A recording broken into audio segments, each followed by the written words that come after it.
Plenário do Senado pode votar nesta semana a regulamentação das emendas PIX. Aliás, isso tem trazido muita dor de cabeça ao Congresso Nacional, mas parece ser agora um final de luz no final do túnel.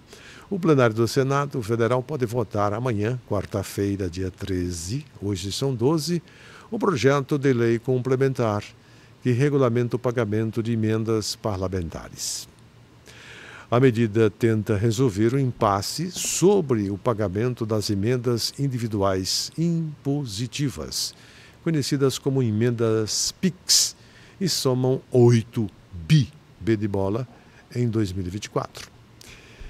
A liberação está suspensa por determinação do Supremo Tribunal Federal, STF, que exige regras sobre controle social, transparência, impedimento e rastreabilidade.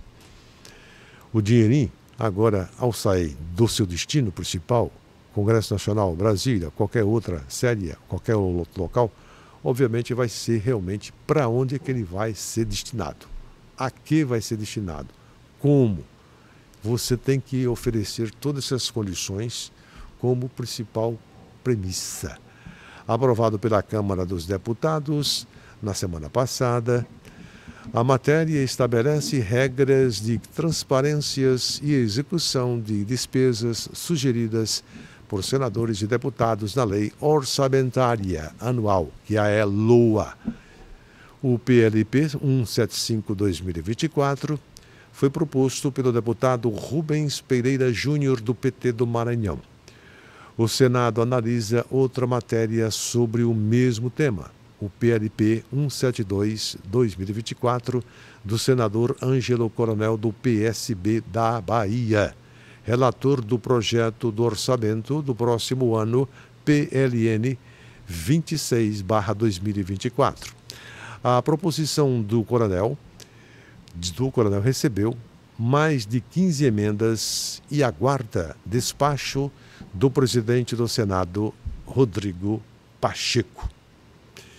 Pois bem, pela regra em vigor, o dinheiro das emendas PIX chega à conta das prefeituras ou dos estados com vinculação a qualquer tipo de gasto relacionado a projetos. Os recursos não podem ser usados pelas despesas de pessoal e 70% deles devem estar ligados a investimentos. Antes da liberação dos recursos ser suspensa pelo STF, o dinheiro poderia ser direcionado às prefeituras por parlamentares de estados diferentes e a execução passava ao largo dos órgãos de controles federais. Pelo PLP 175/2024, que veio da Câmara, o autor da emenda precisará informar o objetivo e o valor da transferência do ente beneficiário, Estado, Distrito Federal ou Municipal, a destinação preferencial e para outras obras inacabadas propostas anteriormente pelo próprio parlamentar. Quanto à fiscalização, o texto prevê que os recursos repassados por meio de emendas PIX ficam sujeitos à apreciação ou do Tribunal de Contas da União, TCU. Tem prioridade de execução as transferências especiais destinadas aos entes em situação de calamidade ou de emergência reconhecida pelo Poder Executivo Federal. Dentro dessas circunstâncias, temos aí secas, temos aí pandemias, temos em relação, por exemplo, às enchentes no Rio Grande do Sul, recentemente, esse ano. Por tudo isso, você tem prioridade de execução e transferências. Do contrário, você tem que demonstrar seriamente para onde vai o dinheiro e o que vão fazer com o mesmo. O ente beneficiado com a emenda PIX deve indicar no portal sobre transferência e parcerias da União, que é o Transfere.gov, a agência bancária e a conta corrente específica para depósito.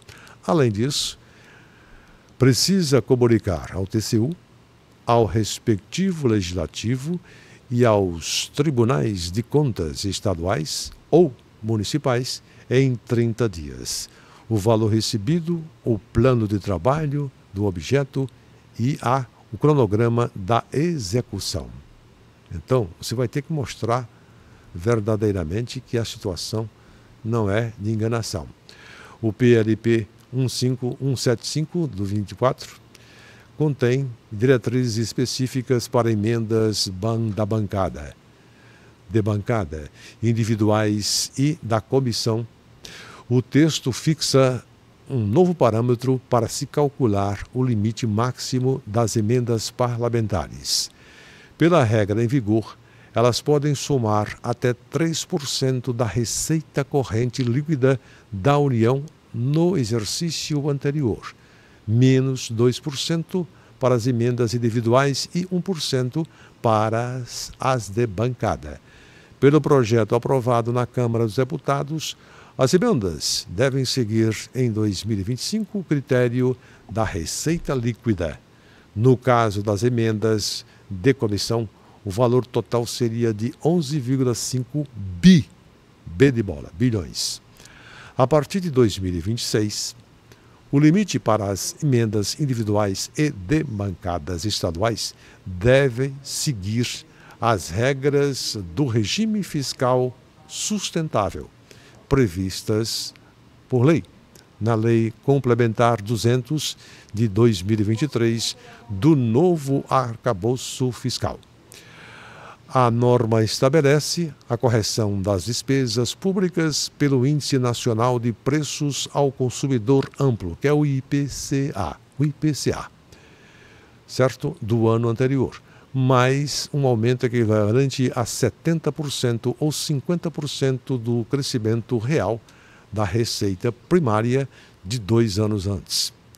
No caso das emendas de comissão, que não são impositivas, o cálculo é diferente.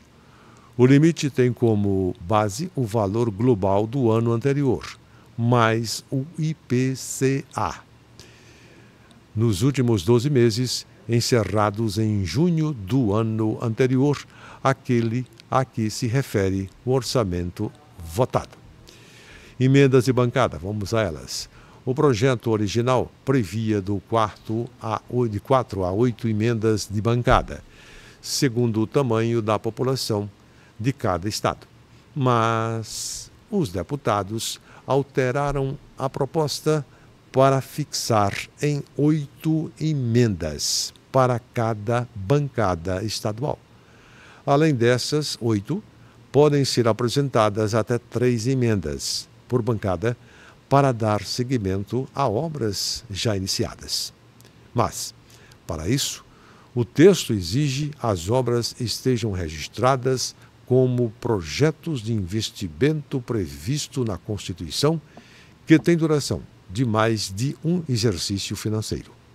Outra mudança diz respeito à lista de prioridades dos chamados projetos estruturantes.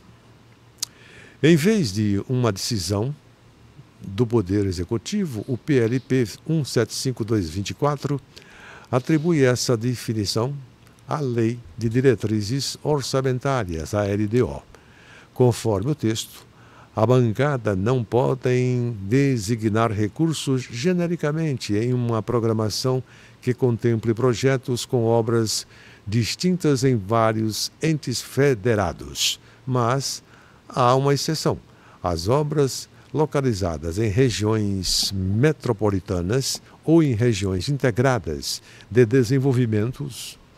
Nesses casos, as emendas devem indicar de forma precisa o objeto no estado representado pela bancada. Tudo vai ser realmente marcado. Agora não passa nada. É Tribunal de Contas da União, é o Supremo Tribunal Federal, enfim, é um fazendo monitoramento com o outro. A grande realidade é essa, trazendo certamente mais tranquilidade à população. Porque muita gente diz assim, olha, o dinheiro está ouvindo a conversa. Muitos dos políticos dizem isso. Olha, o dinheiro já chegou, está ouvindo a conversa. Mas na hora de fazer realmente a obra, de começar, de iniciar, se bota uma placa e muitas vezes a placa enferruja. A grande realidade é essa. Pois bem, a partir dessas iniciativas aí, por parte do Supremo Tribunal Federal e também do Tribunal de Contas da União, obviamente o dinheiro vai chegar, mas tem que realmente estabelecer para onde, o que se vai fazer com tanto dinheiro. Outra possibilidade de aplicação desse tipo de emendas será em ações a equipamentos públicos prioritários para a bancada estadual. Mas, nesse caso, os recursos não podem atender a demandas de indicações isoladas de cada parlamentar. O texto também proíbe a apresentação de emenda cuja a programação possa resultar na execução em transferências voluntárias ou convênios para mais de um ente federativo. A exceção é para o fundos municipais de saúde. Então, vamos nós trazendo aqui seriedade e a história da transparência agora. Tudo vai ser transparente, certo? Vou mandar R$1 milhão para uma determinada cidade. Qual é a obra? Quem é o gestor? Quanto tempo vai demorar a obra? Vai beneficiar a quem? A que comunidade? Se é o interior ou se é a sede do município? Tudo isso tem que estar estabelecido dentro de um roteiro prático, a fim de que o Tribunal de Contas da União e as outras instituições possam fazer realmente, de certa forma, cobrança a respeito do assunto.